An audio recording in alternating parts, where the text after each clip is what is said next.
The narrative unfolds with an individual, Joseph Doucé, a Belgian psychologist and dismissed Baptist preacher residing in Paris. Known for his sharp intellect and liberal perspectives, Doucé committed his existence to champion the rights of sexual minorities, a mission that was not merely dear to him but also an aspect of his persona as an openly homosexual individual. In the pulsating soul of Paris, Doucé instituted a ministry, the Centre du Christ Libérateur. This establishment was no ordinary ministry, though. The Centre du Christ Libérateur served as a refuge, a sanctuary for those often neglected by society: homosexuals, transgender individuals, sadomasochists, and pedophiles.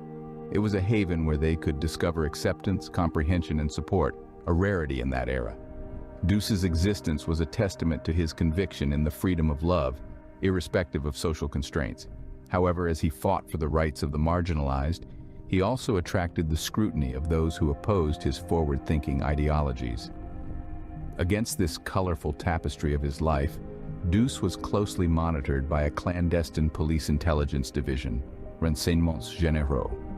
The motive? Accusations of pedophilia. Doucé's defense of pedophiles was contentious, placing him under legal scrutiny. Regardless, Doucé remained unswerving. He incessantly pursued his work, his advocacy, and his existence.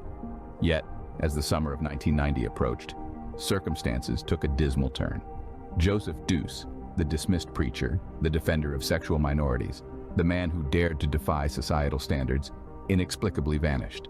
Jumping to the eerie month of October in that same year, a macabre find was unearthed in a residential woodland near Paris.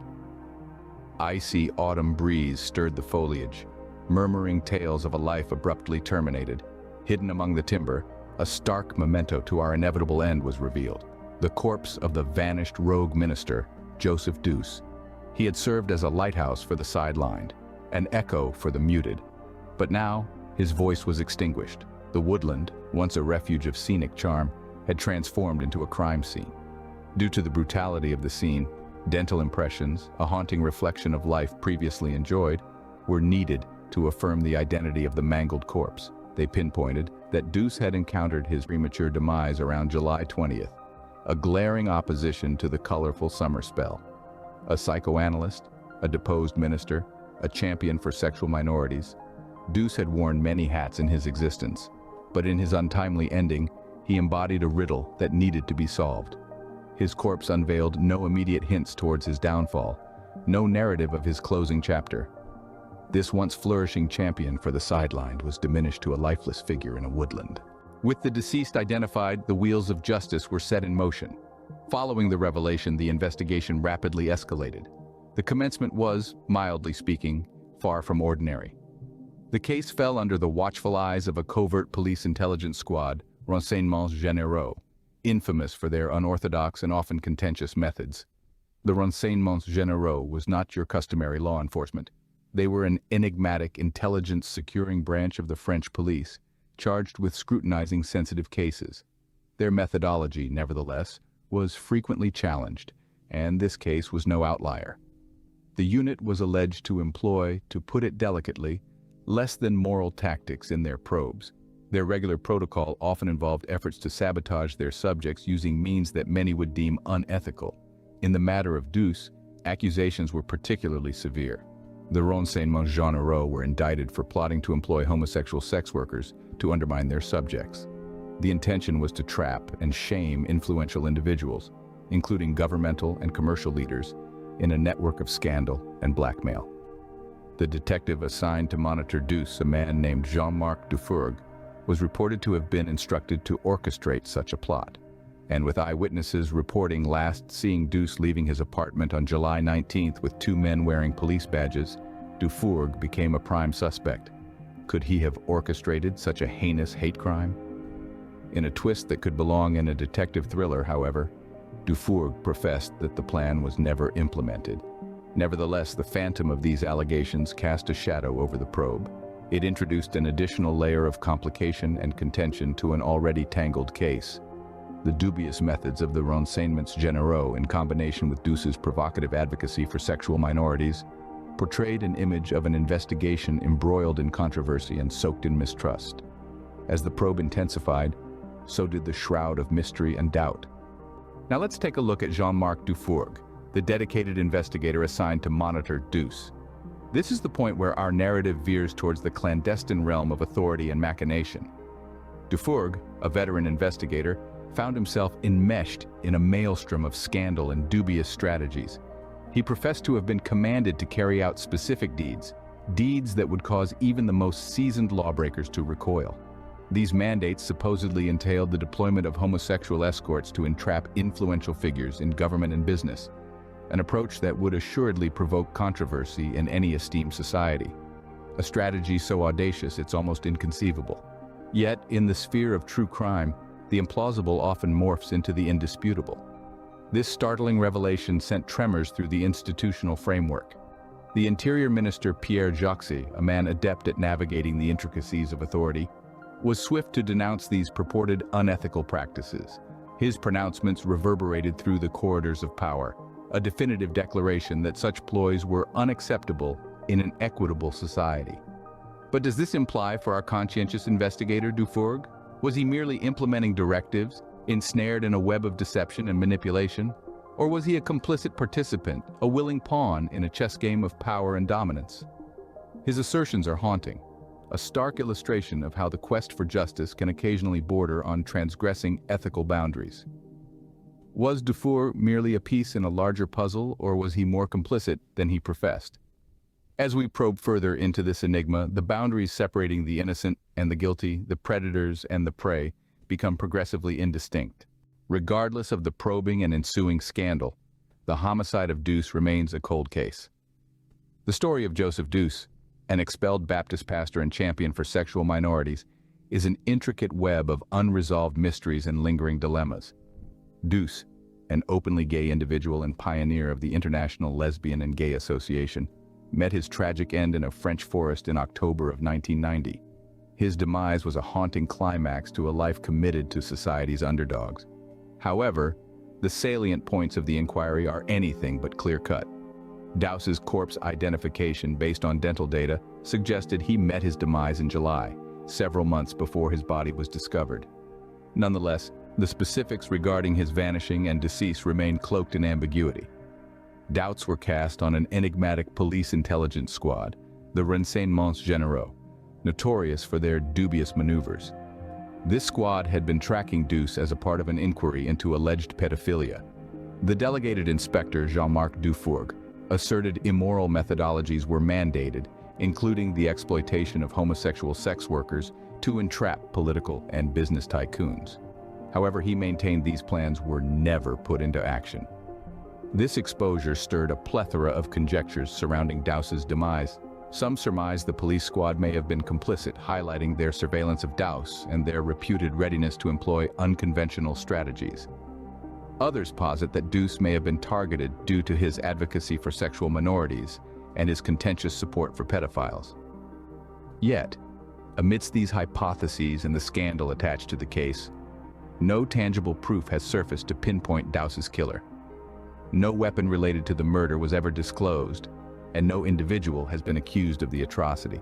Hence, the enigma of Joseph Doucé's premature demise persists, a bone-chilling echo of an unsolved crime. Ever mulled over the blurred boundaries between politics and crime? This narrative might stir your thoughts. Let's start in Damascus, Syria, in the early 20th century. It's the birthplace of Salah al-Din al-Bitar, who hails from an affluent Sunni Muslim family. His life, brimming with privilege and promise, propels him to Paris, a city steeped in culture. It's here he crosses paths with Michel Aflaq, a fateful encounter that would significantly alter the course of Arab history. United by a shared vision, they weave a doctrine that marries socialist and nationalist ideas, a philosophy aimed at unifying and empowering the Arab world. Their collaborative efforts give rise to the Arab Ba'ath Party, a political entity with far-reaching impact. With this, Bitar steps onto the path of politics, a journey marked by unforeseen detours and twists. Little did he anticipate the convoluted path ahead. Bitar's political trajectory resembled a whirlwind. This Syrian statesman, one of the founders of the Arab Ba'ath Party, navigated through a maze of government roles, each presenting unique predicaments and victories. A key part of his career was his term as the Minister for Foreign Affairs, a role that situated him at the heart of Arab nationalism and the pursuit of unity in the Middle East. Bitar was a passionate proponent of Syria's amalgamation with Nasser's Egypt, viewing this merger as a precursor to a broader Arab nation, a vision rooted in his and Aflaq's nationalist and socialist ideology. Yet, political terrains are far from linear. Bitar found himself clashing with the very power he had promoted. Nasser's supremacy in the United Arab Republic and the integration of Egypt and Syria started to eclipse the principles Bitar valued. This disparity in power prompted Bitar to oppose the union he once endorsed, culminating in his ensuing resignation from his roles. The political whirlwind did not end there. In 1961, the United Arab Republic crumbled, signifying another substantial pivot in Bitar's political trajectory. This dissolution evoked diverse reactions, but Bitar remained resolute in his endorsement of it. However, his fluctuating loyalties were not well received by everyone in the Ba'ath Party. Bitar weathered criticism from his own comrades, underscoring the unpredictable dynamics of politics. His transition from a party co-founder to a subject of internal critique highlights the fickleness of political alliances. Bitar's political was punctuated with peaks and valleys, but the real tempest was yet to strike. Every ascent has a fall, and Bitar's was as theatrical as his climb. A formidable figure in Syrian politics, Salah al-Din al-Bitar encountered an enforced exile in 1966. The catalyst was a conflict with the younger generation within his own political party, the Ba'ath Party. These up-and-coming members perceived Bitar's political principles as an obstacle to their personal goals, leading to a power struggle that Bitar was unable to win. With the internal dynamics of the party shifting, Bitar found his influence dwindling. He was now the outsider. His comrade, Michel Aflaq, emerged as the uncontested leader. Bitar was left with no other option but to depart from the nation he once led as the prime minister. He sought refuge in Paris, a city once significant for him, as it was where he first met Aflaq and their notion of Arab nationalism took flight. However, Paris was no longer a city of dreams. Instead, it served as a sanctuary. Bitar spent his final years there, leading a life far removed from his homeland's political intrigues. Bitar did not simply fade away, though. Despite his exile, he became a vocal critic of the Syrian government, especially President Hafez al-Assad. His criticism fueled suspicions of a plot against him. The Syrian government, which had previously refuted any foul play, was now under suspicion of planning Bitar's assassination. The stage was set for a deadly showdown. Bitar's life had spiraled into tragedy, and the most severe was yet to come. His outspoken opposition to the Assad regime made him a marked man. The city that was once his sanctuary, Paris, was now a city fraught with danger. The curtains were about to rise on the final act of Bitar's life. The year is 1980, and we were looking at one of the most distinguished Syrian opposition figures, Salah al-Din al-Bitar, amidst the charm of Paris. Bitar, who was once an integral part of the Arab Ba'ath Party as its co-founder and major player, has turned into a vocal critic of the same regime, the Syrian regime of President Hafez Assad. As he wanders the bustling streets of Paris, his fate is already decided. Due to his stark opposition to Assad's oppressive rule, this once respected political figure has become a threat. The city of love and lights is transformed into the stage for a tragic finale. The Syrian government's denial couldn't hush the growing whispers of their involvement in Bitar's assassination. As the details of the crime emerge, they paint a chilling picture. Bitar is brutally assassinated in broad daylight, right outside his magazine's office. While living in exile, he meticulously planned his movements due to several death threats he had received.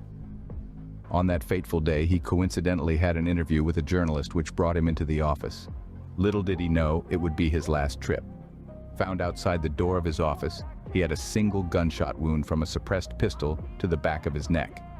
An eyewitness reported seeing a hooded man leaving the building just before noon that same day. However, no arrests were ever made. The audacity of this act sends ripples across the world. His role in the Syrian opposition, his vocal critique of Assad's regime, and his exile in Paris make the Syrian government a prime suspect. But even with mounting evidence, the truth remains obscured. The assassination of Bitar doesn't just symbolize a crime against one man. It's an attack on democratic nationalism, the freedom of speech, and the opposition to tyranny, principles he lived by. The incident serves as a stark reminder of the extent to which oppressive regimes can go to silence their detractors. Bitar's life came to a sudden halt, leaving behind a trail of questions and doubts. As the final act of this devastating play concludes, we are left contemplating the cost of dissent and the bravery it takes to stand against repression. Bitar's legacy, however, remains as a source of inspiration and a catalyst for thought, long after his untimely departure. Bitar's demise was not merely a personal tragedy, but a political tremor that reverberated around the globe. His life, deeply intertwined with Syria's political tapestry, met a tragic end that symbolized the desperation and its brutal lengths to suppress opposition. Bitar, once a resounding voice of defiance against the oppressive government of President Hafez Assad from his exilic refuge in Paris, was silenced. Yet, his assassination was a stark revelation of the brutal suppression of dissent, a powerful reminder to the world that challenging the established order could exact the ultimate price. However, rather than silencing opposition, Bitar's demise only heightened the voices of dissent, amplifying the global outcry. His death brought the plight of political exiles into international focus, casting a spotlight on the shadowy intrigue of political power play. In response, French police unions demanded enhanced protection for political exiles, a call to action not within France alone, but a worldwide appeal for the defense of those bold enough to speak truth to power. Bitar's assassination precipitated a deafening uproar, a clamor for justice. It was an echo of the costly struggle for democracy and freedom, and a testament to the resilience of those willing to make such a sacrifice. Their voices, undeterred by adversity, their spirits, unbroken by power's brutalities, resonated loudly. Ultimately, Bitar's life and tragic demise serve as a stark symbol of the perilous dance between politics and crime, a continuing narrative of courage in challenging the status of power. This narrative, this legacy, continues to inspire and resonate long after his tragic end.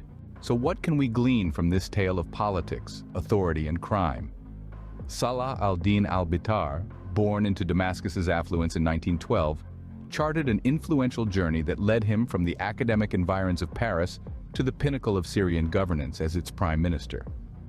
His political sojourn was characterized by a complex dance of alliances, shifting between advocating for unity with Nasser's Egypt and backing the dissolution of the United Arab Republic. Most notably, it was his dissonance with the Ba'ath Party and his criticism of President Hafez al-Assad's regime that precipitated his downfall. Ultimately finding himself in exile, Bitar persisted with his opposition from a distance, culminating in his assassination in Paris in 1980. This incident, to be an act of Assad's regime, highlighted the perilous extents to which oppressive powers would resort to mute opposition. Thus, Bitar's tale serves as an unnerving reminder of the price of dissent against authoritarian control. Yet, as always, history continues to evolve, and the ultimate resolution remains unwritten. In the chronicles of enduring enigmas, the demise of Willi Münzenberg, a German communist political advocate and publisher, takes center stage with its puzzling facets. Venture into the fascinating realm of the early 20th century political stage and become acquainted with Willi Münzenberg, an individual whose existence was as intricate as the period he resided in. Birthed in August of 1889, Münzenberg evolved into an influential persona within the Communist Party of Germany amidst the chaotic Weimar epoch. Possessing an aptitude for persuasion and a knack for eloquence, Münzenberg played a crucial role in founding propaganda entities that influenced societal perceptions and molded his political terrain. Yet, Münzenberg was more than a wordsmith.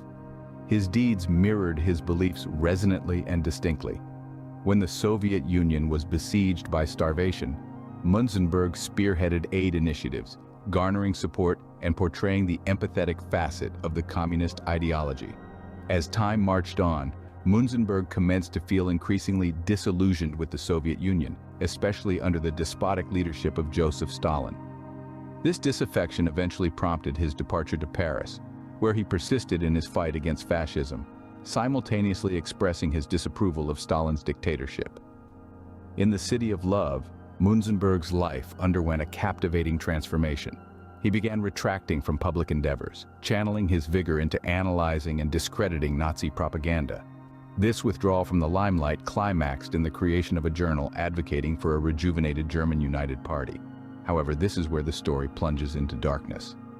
Stalin's unexpected non-aggression pact with Nazi Germany shocked Münzenberg into denouncing the treaty, and not long after, in June of 1940, he was discovered lifeless in a woodland near Saint-Marcellin, France.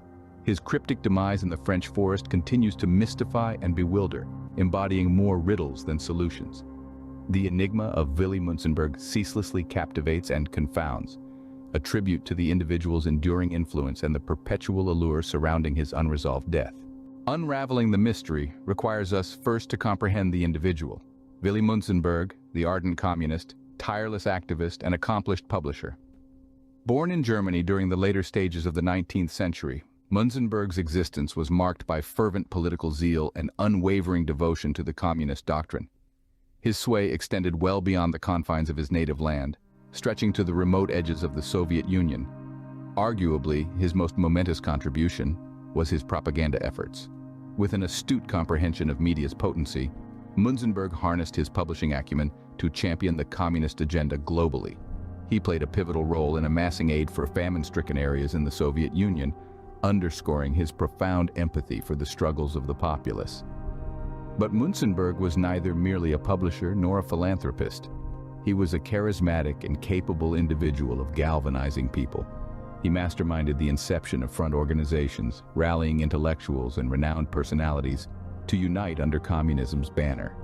These entities functioned as potent mechanisms of persuasion, endorsing the Soviet cause while obstructing the burgeoning menace of fascism. Münzenberg's impact wasn't restricted to the political sphere. He was a considerable cultural entity, molding the ideological facets of what would eventually termed the Cultural Cold War. His anti-Nazi propaganda and informational materials were crucial in maneuvering public sentiment. Nevertheless, his charm and influence weren't devoid of detriments. His endeavors and unabashed standpoints rendered him a contentious character, not merely from the perspective of his adversaries, but also within his cohorts.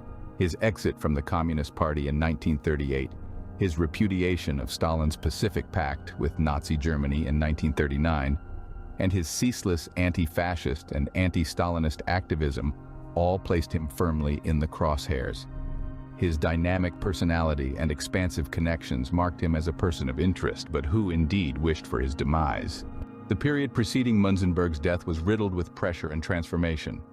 Envisage an individual of significance, a master of mass manipulation, returning to the metropolis of romance and radiance, Paris, greeted not with warmth, but with hostility and speculation. Willi Münzenberg, formerly a distinguished personality within communist ranks, found himself embroiled in an escalating tempest. He retreated from public scrutiny, potentially seeking refuge in seclusion. Yet the cognitive machinery of his mind remained in perpetual motion. His quill persevered in its dance across parchments, crafting an incisive critique of Nazi propaganda. His prose was his artillery, and he deployed it with accuracy. Münzenberg's steadfast spirit, however, craved more than mere criticism. He aspired for reformation. In the epic of 1938, he embarked on a journey that would permanently alter his trajectory. He cut loose his affiliation with the Communist Party, a daring act that resonated with his defiant disposition. His departure, though, was not a conclusion but rather an inception. He inaugurated his own periodical, a champion for a restructured, unified German party. His dream was a symbol of transformation, a ray of optimism in a world teetering on the edge of gloom. Yet the world had more unexpected turns in store for our hero. The subsequent year, 1939, Stalin, the man Münzenberg once backed, inked a non-aggression pact with Nazi Germany. The tremors of this alliance rattled Münzenberg's very foundation, prompting him to publicly condemn the accord. His opinion resonated through the corridors of authority, a solitary outcry against the wave of political scheming. This scene was prepared for a sorrowful closure, one that would unravel in the most enigmatic manner. The concluding years of Münzenberg's existence were a tornado of action, protest, and rebellion, a tribute to his unyielding spirit. As the final curtain descended on this act, the stage was being prepared for a riddle that would persist long after his ultimate farewell. In 1940, a group of French hunters chanced upon a chilling spectacle in a woodland near Saint-Marcellin. They discovered the lifeless form of Willi Münzenberg, the puzzling German communist advocate and publisher. His sudden and enigmatic cessation ignited a storm of speculation, triggering a cascade of inquiries that would fascinate the globe for ensuing decades. The conditions surrounding Münzenberg's exit were nothing less than baffling. His corpus was discovered in an isolated woods, away from the scrutinizing gaze of societal life. He was found slumped over on his knees at the base of a tree with a knotted rope draped over his skull. The public conclusion was suicide, but his cohorts who escaped the prison camp where they were imprisoned stated he was in high spirits all throughout the endeavor. Was it an unfortunate mishap, self-destruction, or possibly an act more menacing? The lack of categorical evidence merely fanned the flames of presumption. Following his demise, hypotheses began to proliferate exponentially. Some conjectured that Münzenberg, disenchanted with the Stalinist reign and the peace agreement between the USSR and Nazi Germany, opted for self-annihilation. Others postulated that his end was the consequence of a politically driven execution, considering his escalating criticism of both fascist and Stalinist doctrines. Among the most captivating suppositions was the idea that Münzenberg was ousted by the very entities he once endorsed. His severance from the Communist Party, his public denunciation of the Soviet Nazi Pact, and his lobbying for a reformed German United Party had earned him a considerable number of adversaries. Was it conceivable that these elements contributed to his premature termination? An additional theory suggested that Münzenberg's death was the outcome of incarceration by the French authorities who had previously detained him. Was it plausible that his death was a calculated strategy to mute a dissenting voice? The conspiracies were as varied as they were abundant, each one crafting a distinct narrative, a different explication of Münzenberg's final chapters.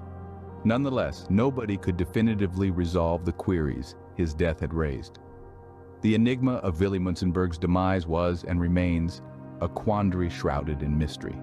His demise, akin to his existence, continues to captivate and baffle, an appropriate finale to a man who navigated the precipice of a razor-thin ideological chasm.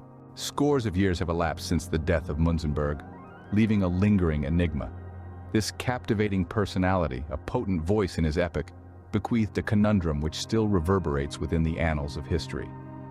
His existence was an intricate mosaic of political engagement, agitprop, and an unflinching fidelity to his convictions.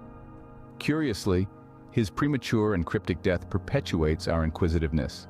It's also noted that in 1970, a report was made public that a member of his regime had been an undercover agent sent to keep tabs on his political dissensions.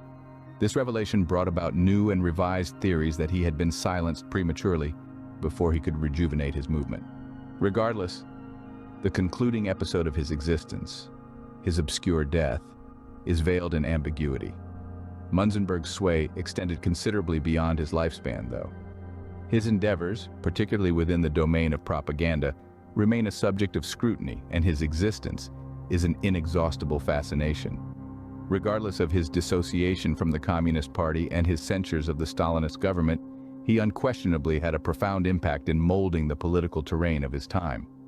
The conundrum surrounding Münzenberg's demise, akin to the man himself, lingers as a puzzle. His existence was an affirmation of the efficacy of staunch belief and the sway of masterfully devised propaganda. His passing, however, signals the frailty of existence and the perennial nature of mystery. As we plunge into the abyss of history and mystery, we are left to ruminate on the puzzle that was Willi Münzenberg. His heritage perseveres, his sway irrefutable, and his death a perpetual puzzle. In the 1980s, the French capital was shaken to its core by a chilling crime that echoed through its intellectual circles. Paris, globally recognized for its artistic, cultural, and cinematic richness, set the scene for a real-life mystery as intriguing and unsettling as any film noir. The center of this enigma was Gérard Lebovici, a luminary in the French film industry, a man of intrigue and mystery, and a key player in the world of cinema, who was found murdered in an underground parking garage.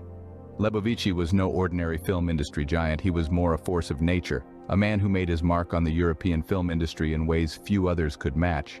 His rise to prominence took off in the free-spirited 60s with the creation of Art Media, a pan-European agency that employed a galaxy of artists, directors, and actors. But his vision extended beyond mere representation. He also laid the foundation for Editions Champ Libre, a groundbreaking publishing house that gave voice to the avant-garde, revolutionizing both film and publishing. Lebovici's intriguing persona was marked by a diverse range of passions. His fascination with the criminal underworld often blurred the boundaries between his personal and professional life. He championed films by Guy Debord, a critic of the spectacular society, and went to the extent of purchasing a cinema to exclusively display Debord's works, a clear demonstration of his dedication to challenging conventional cinematic boundaries. But in the spring of 1984, the unthinkable occurred. Lebovici, a man accustomed to the limelight, was found shot dead in his car. His sudden demise sent shockwaves not just through Paris, but the world over. The peculiar circumstances of his death were as confusing as they were brutal, giving rise to a plethora of questions. Who could have committed such a horrendous act? What was the driving motive? And how could such a tragedy befall a man like Lebovici? With no immediate clues, Paris was left to ponder. Who would want to kill Gérard Lebovici? As we close this tragic chapter, the stage is set for an investigation that promises to hold the world's attention. But as is the tradition in the City of Lights, the show must go on. Tune in as we delve deeper into the enigma surrounding the mysterious and untimely death of Gérard Lebovici. As the investigation commenced, detectives dug deep. A labyrinth of ties emerged, complicating the narrative even further. The Parisian intellectual scene served as the backdrop for a curious association between the enigmatic Gérard Lebovici and a fellow intellectual, Guy Debord. Debord, a critic of the spectacular society, found more than a financial supporter in Lebovici, who believed in Debord's revolutionary ideas. Lebovici didn't just finance Debord's cinematic endeavors, but even bought a theater to exclusively screen Debord's works, exemplifying a bond built on shared ideologies and mutual admiration. The narrative takes a chilling turn, with a string of baffling suicides that marred the Parisian intellectual landscape of the 90s.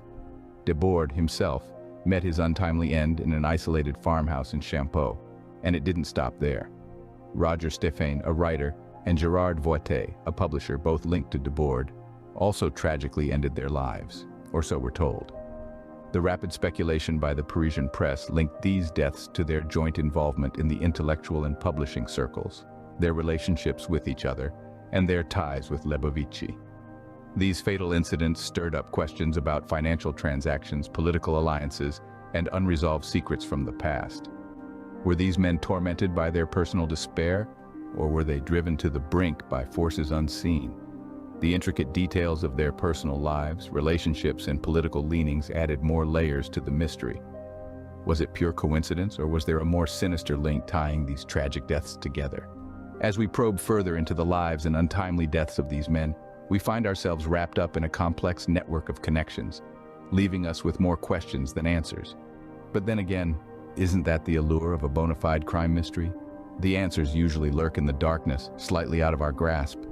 In the aftermath of such prominent deaths, conspiracy theories were bound to emerge. The city of love, Paris, was enveloped in a cloud of suspicion and anxiety as the whispers of speculation grew louder. The untimely demise of renowned personalities like Gérard Lebovici, Guy Debord, Roger Stéphan, and Gérard Voitet left a trail of unaddressed inquiries. The first theory to surface revolved around financial intrigue, as Lebovici was a prosperous film producer, editor, and impresario with a vast network of financial dealings. Could these have led to his premature demise? The second theory suggested that Lebovici's well-known political affiliations and his fascination with the criminal fraternity might have placed him on the radar of some nefarious individuals. The theories were far from over. Among the more unsettling theories was one that suggested a broader societal malaise affecting the intellectual realm in Paris.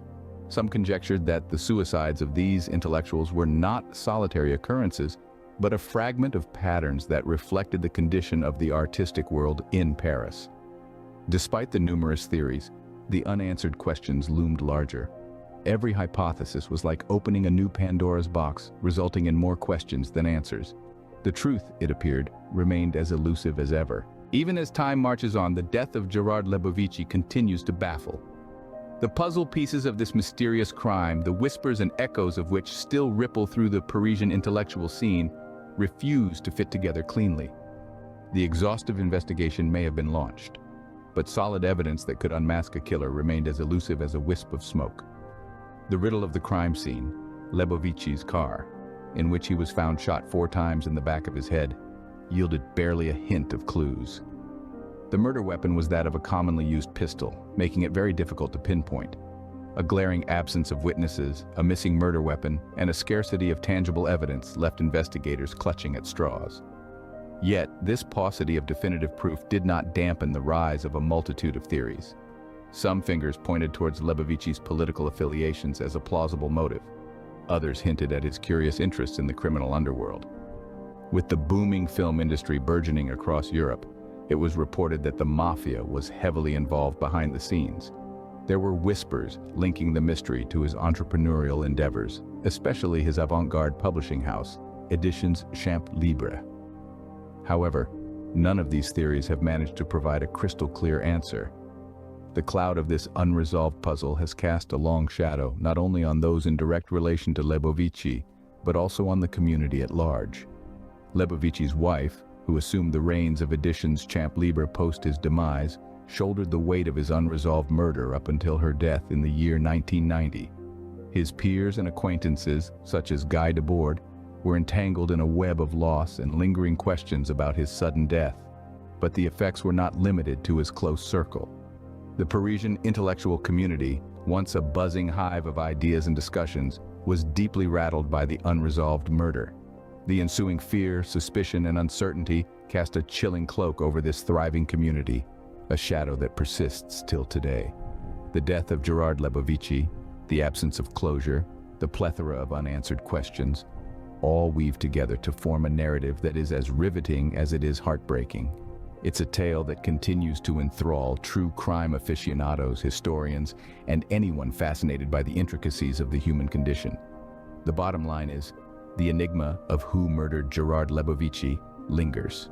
The story of Gérard Lebovici's death is a narrative of intrigue, mystery, and lingering questions.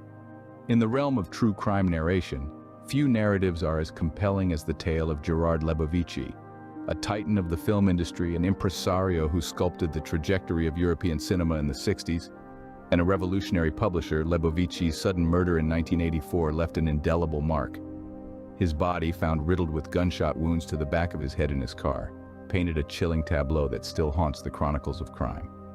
As we delve into the intricate web of Lebovici's dealings, we stumble upon Guy Debord, a pillar of the Parisian intellectual scene and a close ally of Lebovici.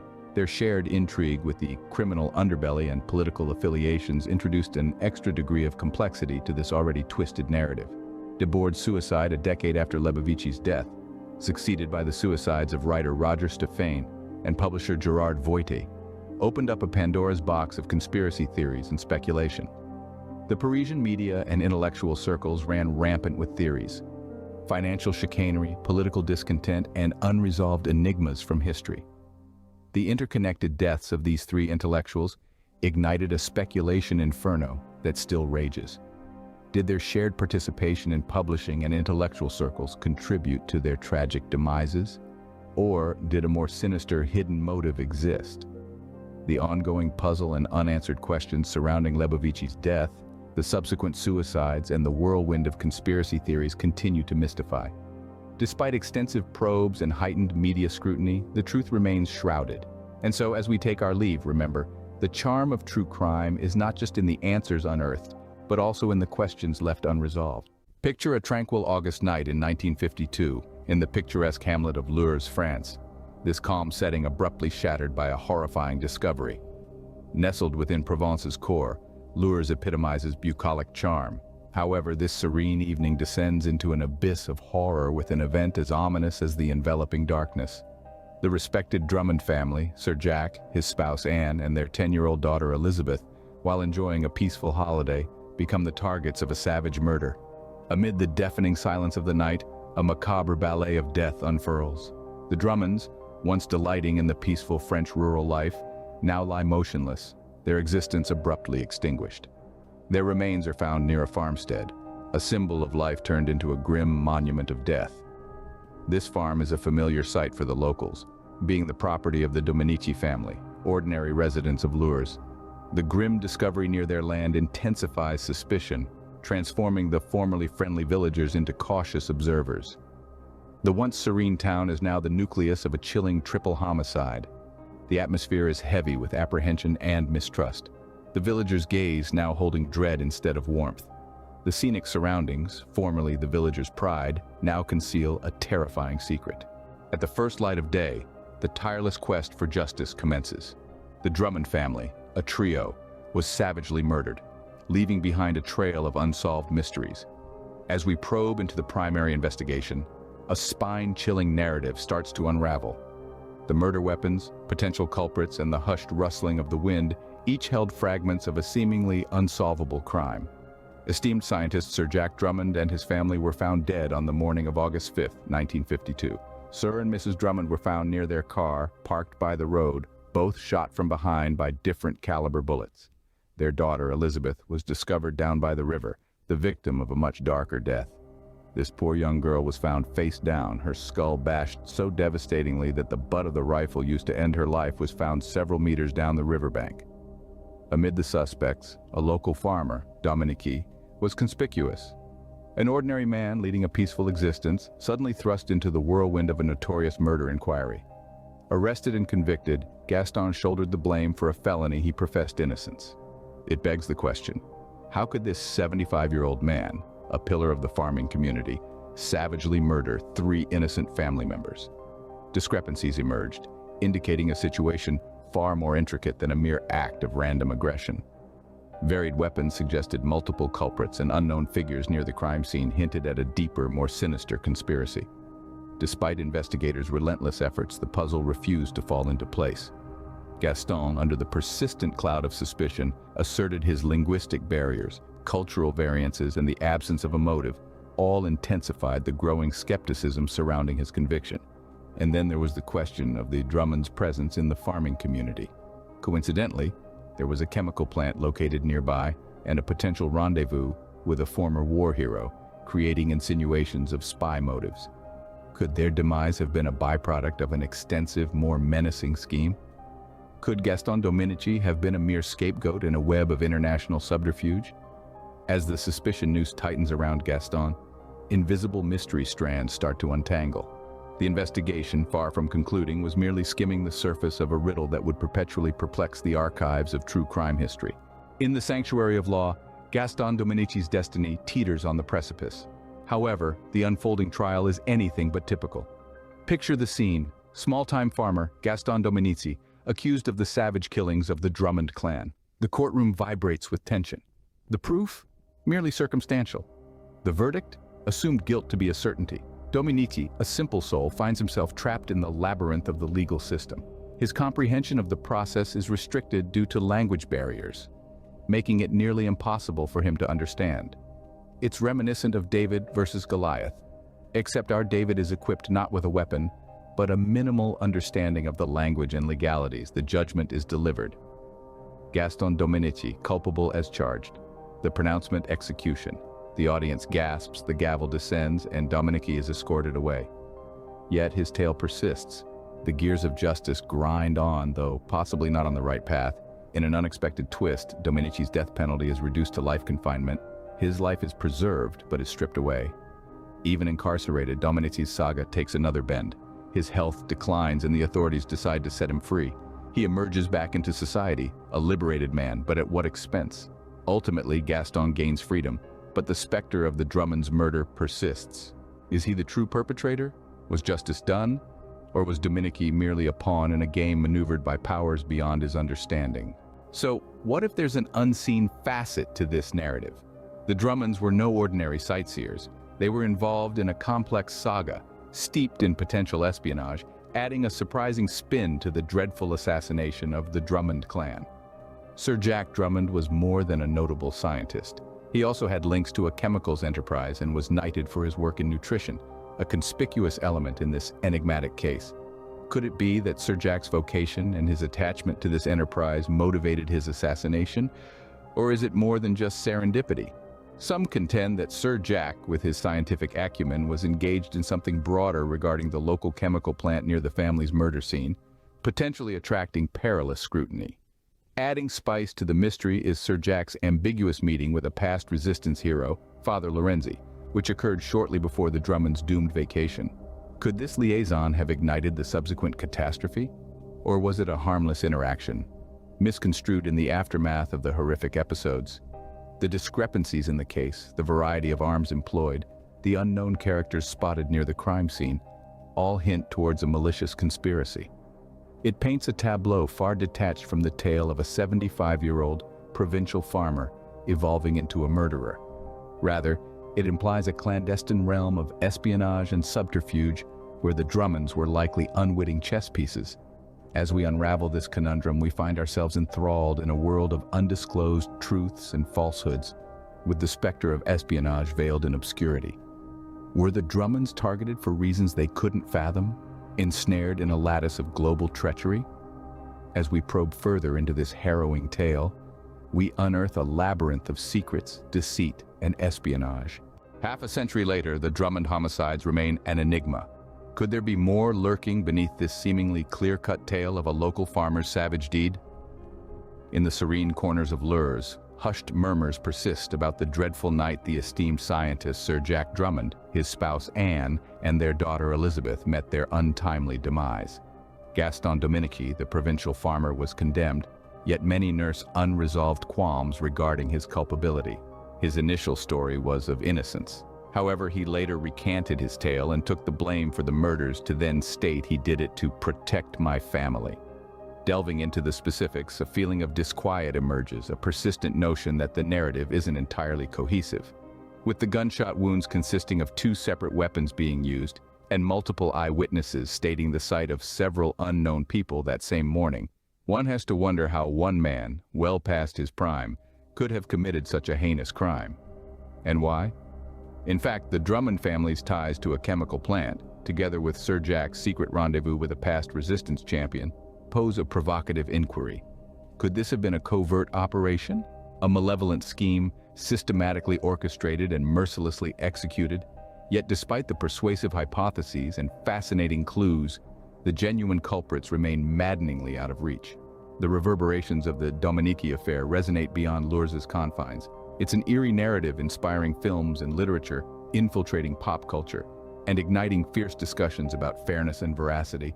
One final notable confession comes from a man captured in Germany some years later named William Bartkowski, who admitted to being one of 4 contracted hitmen involved in the Drummond homicide case. However, no further inquiries were taken on that new evidence, and the blame continues to be placed in the hands of Gaston. The affair's legacy continues to cast a shadow over the hamlet. The Drummond homicides have merged into the local mythos, whispered tales recounted under the veil of night. In conclusion, the Dominici affair stands as one of France's most notorious unsolved puzzles, a stark reminder that often, fact outpaces fiction in its peculiarity.